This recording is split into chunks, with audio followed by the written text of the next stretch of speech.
Well, hey, y'all, and welcome to the Everyday Truths podcast, where we make faith real and relevant so that we can live it out in our everyday lives. And today, I'm having a conversation with my friend Tiff, and we're going to be breaking down the topic of right and wrong, a subject that may seem really simple, but can feel so complicated in our lives. And so let's get into it. Well, hey, Tiffany. Hey, what's up, Sherry? I'm so glad you're here. I know, I'm glad to be here. This season, I've been trying, instead of doing like the awkward, like, hey, tell us about yourself, which actually you'll learn a lot more about Tiffany like season 2, because we're going to do a whole cool thing. And so it's like a whole thing.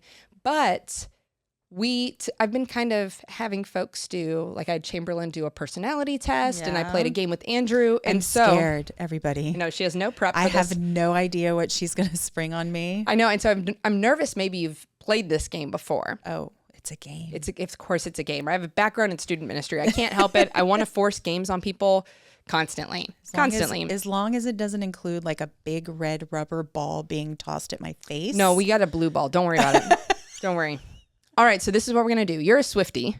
I'm a Swiftie. You love Taylor Swift. I love the Taylor. Oh, you are not going to quiz me.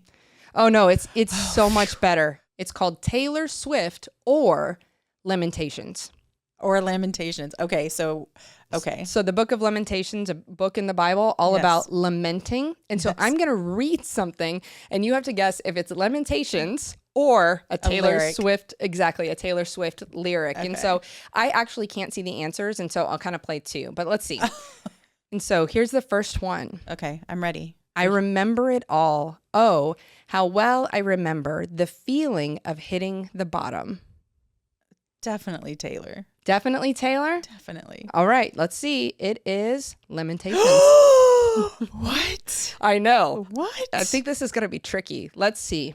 All right, here it is. Number 2, have you ever seen anything like this? Ever seen pain like my pain? Seen what he did to me? I'm going to say Lamentations on that one. All right, let's see. Lamentations. Oh, okay. Lamentations. Okay. I know it was tricky because it had like the he in it. Like, yeah, that's where I was getting caught there. That one's tricky. All right, so you're 1 for 2. All right, it rains when you're here, and it rains when you're gone. Oh, that's Taylor. It's Taylor. Taylor Swift. Woo! There you go. 2 out of 3. Does it say what song? It does not. It does not. Long were the nights when my days once revolved around you. Oh, that's definitely Taylor. Taylor Swift. There you go. All right. Walls of Walls of insincerity, shifting eyes, and vacancy vanished when I saw your face. Oh, that's definitely Taylor. It's Taylor? Yeah. You got it. I thought that one was Lamentations. Did you really? For sure. Well, you know. I just don't know the Bible. I don't know the Bible. I guess. All right. I weep buckets of tears, and not a soul within miles around me cares. Ooh, that's got to be Lamentations. It is Lamentations. Yeah. There you go. But it is crazy how hard this is. Yeah, because she has a very similar voice. She's a lamenting kind of gal. She is. She is. I also have seen one that's called God or Gandalf. Oh, that's a good one. So we'll bust that one out one day. All right. I gave up on life altogether. I've forgotten what the good life is like. Oh, Lamentations. Lamentations. Yeah. All right, we'll do one more. We'll do one more. All right, you've done really well. This has been, The first one doesn't count. That was warm up. Oh, it totally counts. 100%. All right. Did you have to do this? I was thinking that you could be trusted. Ooh. What do you think? Or do you know already? No, I can't see it. I feel like that. Say it again. Okay. Did you have to do this? I was thinking that you could be trusted. I'm gonna say it's Taylor, but it really could be Lamentations. It sounds so Taylor that I'm convinced it's Lamentations. Yes, yeah. All right, let's see. Last one. Taylor Swift. You did it. Ding, ding, ding. So you win a high five. High five. Awesome. So that is now you guys know. You know a little bit about me. I love the Taylor Swift. And that Tiffany can tell Taylor Swift and Lamentations apart better than me. Yeah. So Yeah. I like Taylor Swift, but I don't think like I'm not like that level. So I think the sad thing about that is that my filter was more trying to figure out if it was Taylor. Like I knew Taylor more than I knew Lamentations. Yeah. Not that a lot of people spend a lot of time like buried in the Book of Lamentations. But when we listen to music, typically it's like, it's okay. We'll listen to the same song a bunch of times, or it comes in on our car. And we're typically not like, I don't know, listening to Lamentations and you're like, one more time, one more. No, you and don't again, do that? and again. I mean, I do because I'm super spiritual. Yeah, but I've heard that about you. Yeah. Lamentations specifically. Deuteronomy. Yeah. Lamentations, Job. You know, I'm kind of a bummer, but you know, whatever. All right. She's not a bummer. Most of the time. Yeah. And so we've been in this series called Uncomplicated, where we've been working to take faith and especially living out our faith and uncomplicating it, because it can feel so complicated and so difficult. And so I'm really excited about today's topic because it is so basic, but it is so confusing for so many of us. And the topic we're going to talk about is right and wrong. Right and wrong in our own lives, I think, evolves throughout time. When we're little kids, it's very objective, like it's very like clear cut. Sure. You know, because our parents don't eat the cookie before dinner, don't run out in the street, you know, all those simple, you know, life saving, don't eat the cookie before dinner, life saving. Don't touch the burner. Don't touch the burner. Didn't we all? Did you touch the burner? Well, see, that's the thing about me, is that I tend to be more on the rebellious side. Don't tell me how to live my life. Exactly. Right and wrong, it's a question that we've all asked, especially as we get older and when we have moments to stop and reflect, or we get new information or whatever that looks like. I think we've all wrestled with, is this right or is this wrong? Or maybe when we don't even reflect, we really like to like assess whether or not somebody else is right and wrong. Right. Something ever present in our culture, but especially present in the church, because it can feel like there's such long lists. And so what's your experience growing up and like just your experience in church? I definitely was a Sunday school girl, right? So we went to Sunday. So you would go to Sunday school, and then after Sunday school, you would go to church. And I remember quite clearly, like we learned what to do, what not to do. We learned the 10 commandments, right? Here are the things that thou shalt not, all the things that we shouldn't do. You shouldn't murder somebody. You shouldn't, you know, be jealous of somebody. You shouldn't. And so there was kind of like these rules, but then there was also, and you have to remember, this is Texas, right? So it's very Southern.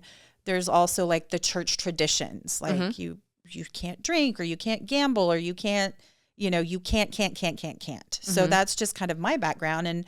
And I think a lot of people's, right, where you grow up with all the things that you can't do or you shouldn't do. Here are all the rules that you should follow. Or even unwritten rules. Yeah. Unwritten or rules. Unspoken. Yeah, exactly. Unspoken, but like high expectations. Absolutely. It's like, how can I meet these expectations if I am not told what they are? Exactly. And so, right, you can build this like fear of being judged. Yeah. Because there can be a lot of that like undercurrent there.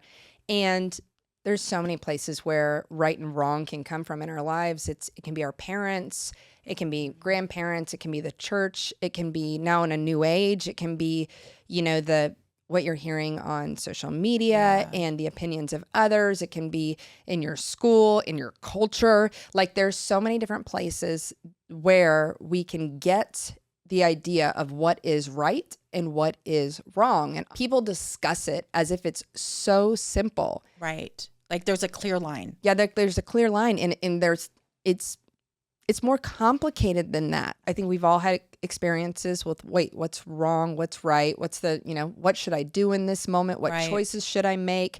And all of those kinds of things, they come from, all these wrongs come from all over the place. And so I was thinking about like a pendulum when it comes to like how we adhere, whether you're in the church or not. And it's like there's one side of the spectrum that is like, I'm going to dot every I, I'm going to cross every T, I'm going to follow every rule, I'm going to check every box. To the other side that's like, meh, freedom. Like it doesn't touch the wet paint wall. Perfect, right? Because Whatever. that's the worst. Right. And so there's this giant pendulum between really rigid and then freedom. Right. And especially for those in the church, maybe you've heard both sides of this pulled on. Right. And when this spectrum exists, it becomes really difficult to go, okay, what is right and what is wrong? Like, how do we decide what's right and wrong? Where's the actual physical line? What's the bottom line? What's the bottom line? And we talked about this some. Andrew and I, we talked about scripture and uncomplicating scripture, and that was a big thing. It was a big thing with it. It's that application piece. It's a matter of really getting curious and digging in and trying to figure out what the bottom line is and what it means for you. And so, yeah, that's so in talking about rules and or the right and the wrong and the rules and that pendulum that you're talking about of whether or not you should have all of these rules to live by, or whether or not you should, just be free to choose, you do you, your boo. Truth is your truth, Yeah. So you have this pendulum, like if there was like a bottom line scripture that helps us determine what is right and what is wrong, like what would that be for you? Yeah. And it's such a great question, because I think it would be so easy for us to go so many different directions. Go back to the 10 Commandments, or, okay, what is it that, go to Paul, go to Jesus and go, hey, here's a really great definitive list. We do have definitive lists in scripture that are awesome. Think about the fruits of the Spirit. Right. Amazing, right?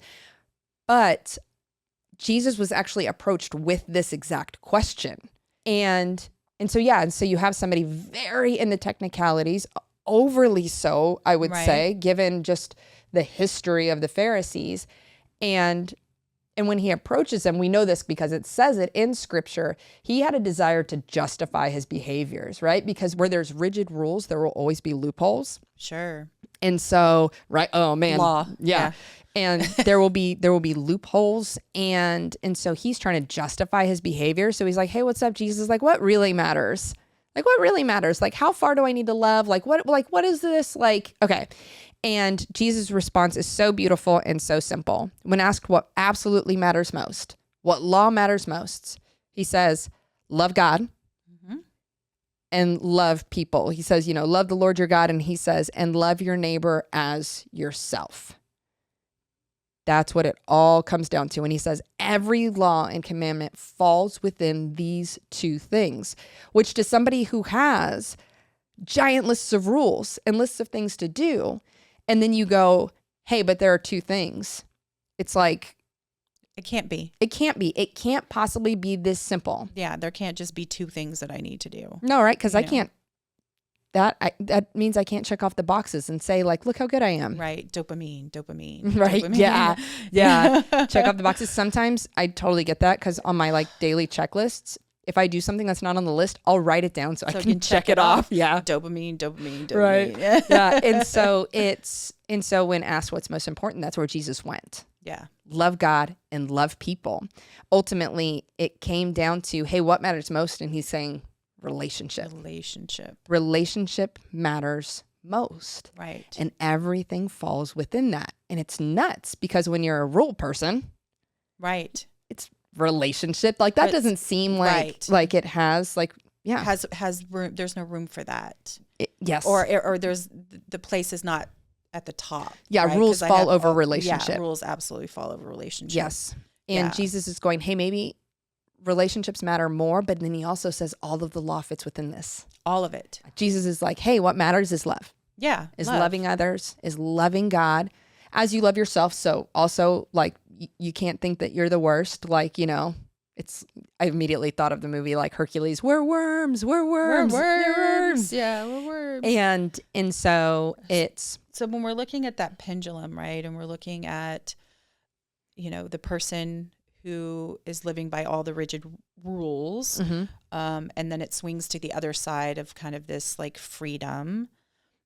How does relationship fit in with those things, right? Because in my mind, I'm like, this is something that I learned as a parent, right? That if you have rules without relationship, you're going to have a rebellious child, right?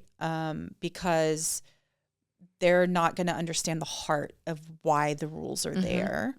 And then the other thought that I had with that is that it's like, oh God, I'm doing everything right. I'm checking all the boxes.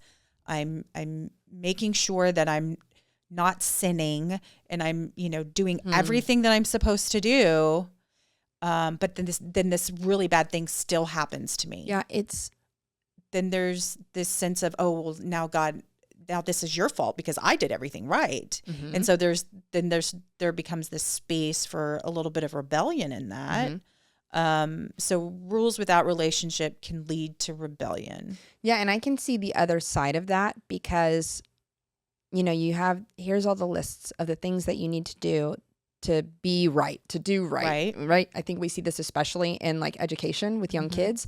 It's like you have some that strive really hard. This is the other side of they strive really hard and they check all the boxes because they're like, I have to follow the rules because I have to earn. Right. But then you have other personalities maybe that are like, I'm never going to be able to do all that. Like, why should I even try? Why even try? I don't even want to try. Like, I didn't sign up for these rules. And so you can see where there's rules without relationship, there isn't like a grace within it. No. It's you have met the standard or you haven't. Yeah, that's good. Ooh, yeah. Yeah. And that's a place I think that I lived in once in my life. Not that I didn't have a relationship with God, but I was still trying to earn something, still trying to prove something. I was still trying to say, look, God, I'm good enough. I can follow all these rules. I'm good enough. I'm good enough. I'm good enough. I'm doing everything that I'm supposed to do. You step out of that, right? I stepped out of that particular season in my life. And now I'm in this space where I'm on the other end of the spectrum, just freedom without these constraints of a relationship and then there is chaos, right? Because now I'm doing whatever the heck I want to do. And a lot of us tend to be like all or nothing. Yeah. I feel like that's both of our personalities. Yeah, it is. We're very similar in that way. Very similar in that way. Yeah. And so, so then you live kind of in this chaos. I'm like, yeah, I have a relationship with God, but I'm not connected to him. I'm not living my life with him in the way that I should. And so there's chaos. So then there's like this rigidness or this rebellion, and then there's this chaos and this rebellion. And so like, what is the answer? And I had this image right now of like, it's like you're standing in front of God, and if you fall to the rules over relationships and you're somebody that wants to achieve, it's like you're like creating and handing all these things, and it's like creating this barrier between you and God. Because it's like God's like, I want to hug you, or whatever. Right. And it's like you're putting stuff in between because you're like, here, God, I can earn it. I'm good enough. I'm good enough. Here's my things. Here's my things. And then rebellion going, whatever, I can't give you those things. There's still the belief that like, I have to achieve. I can't give you those things. Who cares? Like, why should I even try? Right. And now it's like, it's like you're turning away. And so both, it's like whether you're trying to achieve or whether you're like, forget it, when you have rules without relationship, it just doesn't work. It doesn't work. So how do you do that? Where's the balance? How do you know what's right or wrong? That's a really great question. Going back to the question that Jesus was asked and the response that he gave, like, how do you know what's right and wrong? Okay, so let's take this. Let's use Jesus' words as a litmus test. Right. Working for a church and pastoring and working with people, one of the most common questions was, is this okay? Is this okay? Is this okay? Is this not okay? And, a simple answer would be like, if you are having to ask, it's probably wrong, but it's... Parenting 101. But there's also this piece of like, oh, you're making a bigger deal out of something than you should, because really you need to focus over here, what we're talking about. And so love God and love people. And so take those things you want to go like, is this okay? And go, okay, whatever this is this detracting from or adding to my relationship with God? Yeah. This thing over here, okay, is it taking away from or adding to the way that I love my neighbor? or my spouse or my kids? Is this thing I'm talking about something that's not good for me? And so it comes down to relationships. Are the things that you hold those things out in front of you in your hands and ask, is this good for the relationships in my life, my relationship with God, with others, with myself? Because if the answer is no, then we're sitting in the wrong category. Right. This is not the right thing for you if it does not check those boxes. Right. So it's a really great question. You do have to be careful and consider like health within that, because it could be like, am I detracting by creating boundaries? Am I detracting from my relationship with my mom? Now, different conversation, great conversation. Right. But sometimes it's in loving yourself.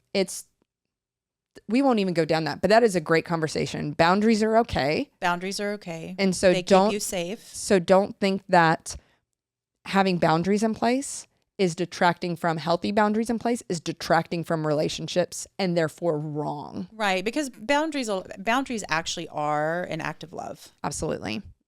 I've heard it said, it's like a boundary is the distance that I can love you and me at the same time. Yeah. Yeah. Oh, I love that. It's really good. Yeah. I love that. That's really good. But yeah, I mean, a boundary is an act of love. And like you said, that's like a whole other like 7-hour podcast we could have. But like right now for our purposes, I think that if we're trying to uncomplicate this idea of what's right and wrong, you're right. We can take all of our questions, all of our, should I do this? Should I not do this? We can like put that in this strainer of, okay, I'm going to take this. Say it's a song. I know we talk about music and that's like a big question, whatever. Like, yeah. I mean, I know it's like a big, but we're here to help you make your decisions. Yes. Not to tell you, not to tell you what to do, but like just say it's a song and it's a song that does, that says a certain thing or does a certain thing. And we say, okay, does this take away from the way that I love my husband? Does this impede or get in the way of the way that I view Jesus and the truth of who Jesus is? Like, are these things distracting me from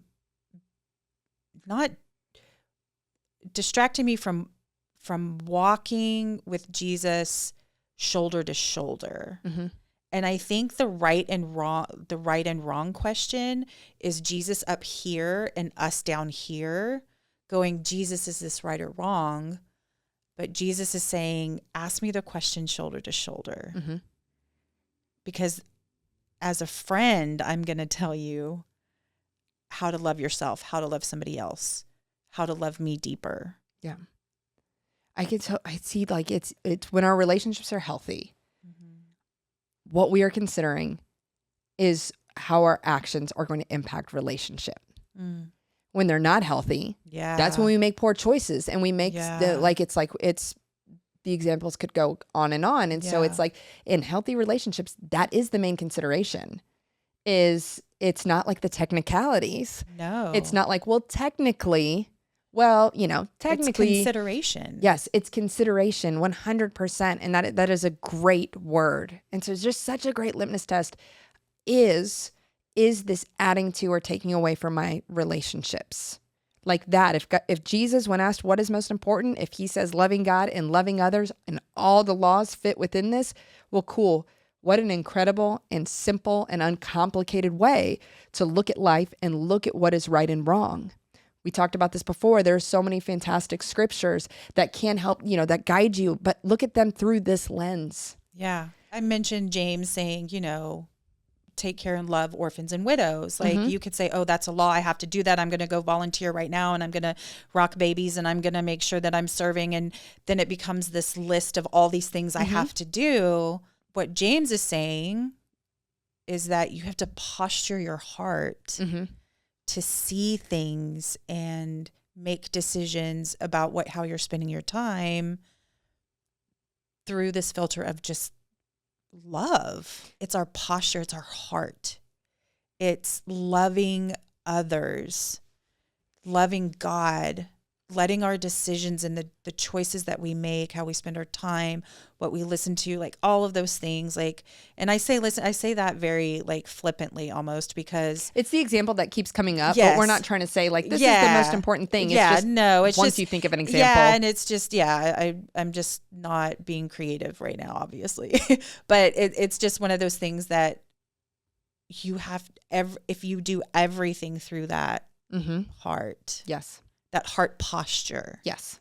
All of your decisions, like I said, it doesn't it's not God saying this is right, this is wrong. It's Jesus saying like, let's talk about this. Yeah. Let's figure this out. Yeah. You know? Absolutely. And so I know I've even thought this in my life. I've had conversations like this. We can kind of understand what it looks like to love others. And sometimes it can be hard to understand what it is to love God. Yeah. And I think it is complex, but I also think there's a simplicity to it. Consider in relationships, like if you go outside of a relationship to meet your needs. Now don't like jump straight to affairs. Let's just talk about like there is something in a relationship where I can't think of the right word. It's like there's, you depend on each other in one way or another. You support each other and things like that. And so that is part of a relationship. Sure. Right? You don't have a relationship where there's not like dynamics and where there's not like, I keep just wanting to say relationships. You can't have relationships where there isn't relationships. But and so there's something to that. Yeah. And I think with our relationship with God, if we want to love God, and we want to have a relationship with him, we have to figure out what that looks like for our relationship with him. You could go to things like, well, I pray and I worship and all of those things. Sure. But I think if we want to talk about through the context of right and wrong, I think that an interesting definition of wrong might be that you're trying to meet your needs independently of God. Yeah. Because trying to meet your needs independently of him is not seeking relationship. It's seeking isolation. Yeah. And so... Well, it's putting yourself first. Oh, it is 100% putting yourself first. Putting yourself first, and so you end up in isolation. Yes. And when you're talking about needs, I think of, you said a while ago, don't just automatically jump to affairs, because that's what we tend to do, right? Yes. Like I have these needs. It's not a bad example. It's not a bad example. The only example. No, and it's not all encompassing, because I think that we even have smaller needs. So like, I will make a confession today. I am addicted to sugar. I am a sugar addict. I can drink Dr. Pepper. You could put it in an IV and stick it in my arm. And it's something, honestly, that I struggle with. I love sugar, but it is an emotional thing for me. Like, it's something that I seek out when I'm like stressed out, or, I'm super tired, or I have a long list of things to do. I'm like, oh, give me a cookie, So like, where is the Cinnaholic? Like, I just, I have to have sugar, and it sounds silly, but it is legitimately like meeting a need apart from Jesus. I should not consume that in the way that I do at times, because what if I just like went to Jesus and was like, hey man, I'm really stressed, and Lord, be a Dr. Pepper right now. Lord, if you can turn water into wine, Jesus, you can turn this orange juice Don't into say he can't. My God can. Yes, he can. Sorry, you were saying something so great, and then like my intrusive thought be like, make a joke. Make a joke. I'm so sorry, but no, but that's my point, is that it doesn't have to be this big, complex question or issue or need. It doesn't have to be this, marital issue, or this complicated relationship between you and your mom, and so that you have all of these needs that are unmet. Like, it doesn't have to be that. It can be something small and simple that you're going, wait a second, consuming 14 cups of sugar a day is not loving myself. And I love this example because it's going to show us something that complicates, but then yet uncomplicates at the same time. Because, so say me, I'm also Dr. Pepper lover.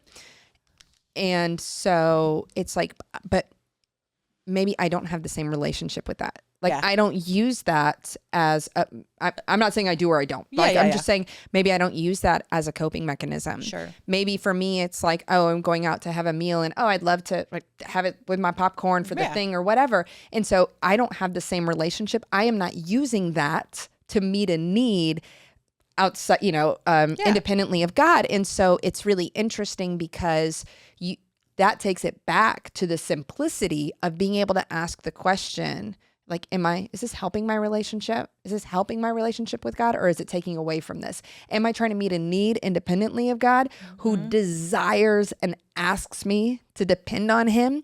Or, and so it's not that like what Tiffany's not saying is like Dr. Pepper's a sin, like go drain it, put it down the sink. And she's not even, I don't think you're not ever saying like, I'm never having a Dr. Pepper again. No, it's like, oh, I've recognized that I have maybe an unhealthy relationship with this. Yep. And in those moments I need to say a prayer instead or whatever. Now take that really big. Let's go bigger things in your life.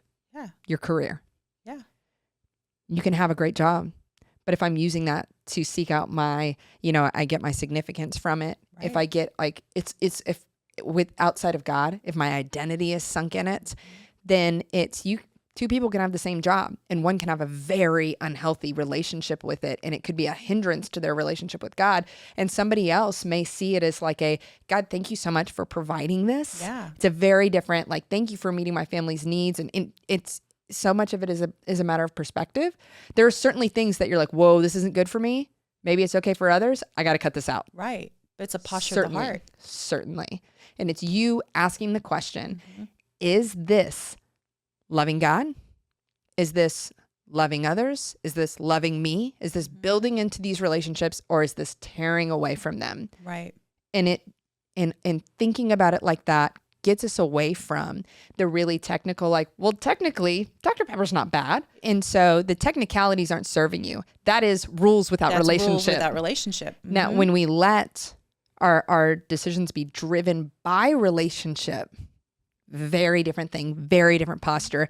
And it leads us to a different kind of question. Yeah, it does. Because it's so funny because to say the question, is this right or wrong, is actually an incorrect way for us as we're digging into our faith to be asking that question.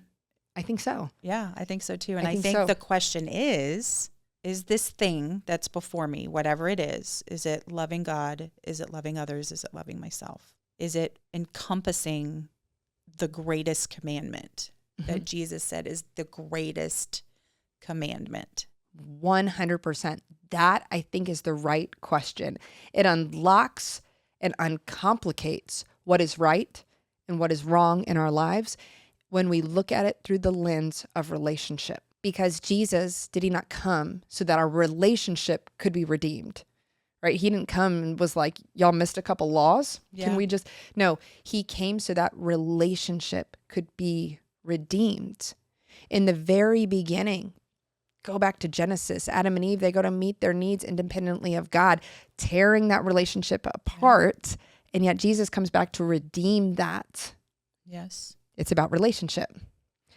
And it's so significant. And it is absolutely, I believe, the right question. The right question. The right question for us to be asking.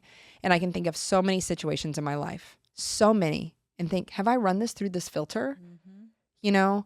And guys, I don't think that you have to like take like everything in your life. Like, well, why did I put on these socks? Am I seeking relationship?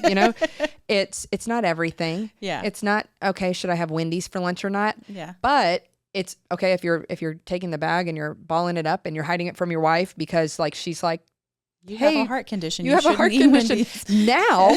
Okay. Cause it's like you go to like your pastor or somebody, is eating Wendy's a sin? It's like, no. Okay. Is hiding something from your spouse and doing something that's harmful for you, is that wrong? 100%.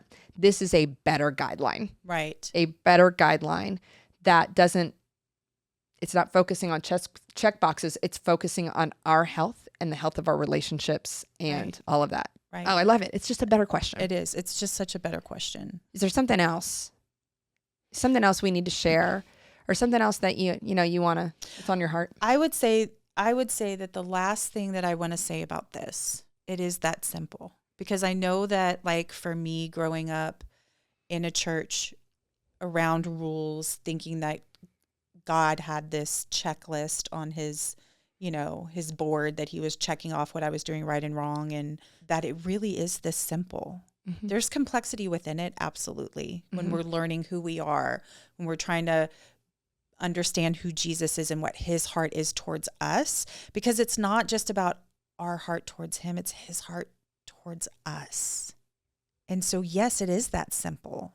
Mm-hmm. It is that simple to say that his heart towards us is one of empathy and compassion and grace and love. And he wants, within our relationship with him, for us to have this space to learn more about him, mm-hmm. with all of our questions on what we're doing with our life. Mm-hmm. And so it is that simple, to say, you just got to love Jesus more. Mm-hmm. I mean, not love him more, but just love him within building a relationship with him is probably a better way to say it. You used the word considerate earlier. Yeah. Making decisions like with that in consideration. Mm-hmm.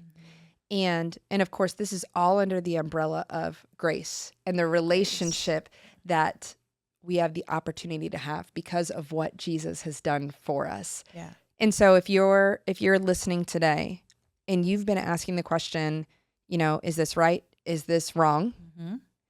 And can I just say, like, how incredible that you are just really considerately, like, thinking about this, and you're trying to go, hey, you know what? I want to do what's right. Right. And maybe you've gotten lost in the technicalities, and maybe you've taken in a lot of different voices, and maybe you've even kind of like thrown what you think is right and wrong on others. Let me give you some credit right now.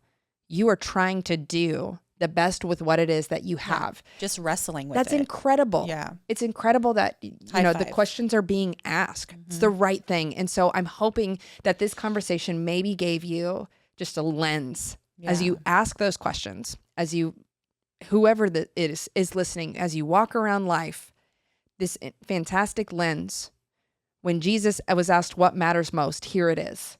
And so let's take that and let's carry that around too, because it's what's most important for us too. It is. Yeah. It's a great conversation. It's so good. I love it. So good. I could talk to you for hours and hours about all things Jesus and for Bible. Sure.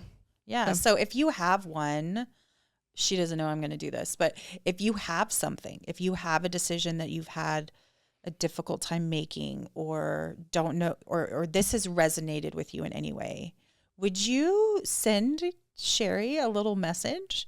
Just reply to an email to her, go to everyday-truths.com, mm-hmm. send her a message and just be like, hey, like this really helped me. Or if you have a question, because I think that would be really cool too, to be able to come back and say, look, you guys sent in all these questions of things that in your mind seem more complicating. Yes. Right. And let Sherry help you figure those things out. Because we want this to be a relationship. Yes. 100%. Yeah. And I'm learning what that looks like. Yeah. I want to journey with you guys, journey with others. And it's like, how do you do that? How do you do that from behind a microphone? And so I hope that whatever we talk about is so accessible so that we are journeying together. Right. Because I'm never going to say something that I don't need to apply to my life too. Amen. Yeah. Because 100%. And even if it's something I think I do perfect, there's always more room and there's always more space. And fun tidbit, the topics for this podcast actually came from questions. See? That were submitted. And so that's engaging in social media is awesome. Yeah. Commenting, sharing, whatever, because I do listen. Yeah. And want to address things that are real. I don't want to just talk about things that I want to talk about because we'd end up talking about, I don't know, Star Wars. And so, yes. And so birds, gardening, etc. Wicked. Oh my goodness. Don't get me started. By the way, before we end this, I just want to let you know that my son just got back from New York. Mm-hmm. He saw Wicked on Broadway. Yes. His life was changed forever. Yes, forever. Forever and He ever. brought me the playbill. He brought me a little magnet. His life's been changed For Yes. good. For good. because I knew you. I gotta like, hold on. Keep it in, Sherry. Keep it in. Thank you for having me. I love this conversation. It's significant for me in my life. I'm gonna walk out with a new perspective. Yeah, me too. And I hope you guys that are listening and watching are gonna walk out with a different perspective too. And so, guys, as always, thank you for listening. You're the best, and we'll talk to you next week. Well, this was such a fun conversation. I am so glad that you are watching or listening today, and I hope this conversation was a blessing to you. If you haven't already, make sure that you subscribe to the Everyday Truths podcast, wherever it is that you listen to podcasts. I'll drop all of the links in the description to make it really easy for you.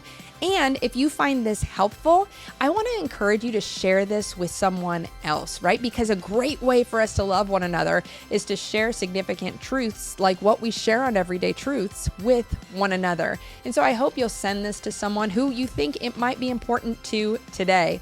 And so thanks again for listening. Special thanks to my friend Tiffany. I'm so grateful for your friendship, for the awesome conversations we have, and the wisdom that you bring every single time you're here. And so thank you so much. And guys, next week we are jumping into another awesome conversation about how to uncomplicate our faith so we can live it out every day. And you're not going to want to miss that. So see you next week.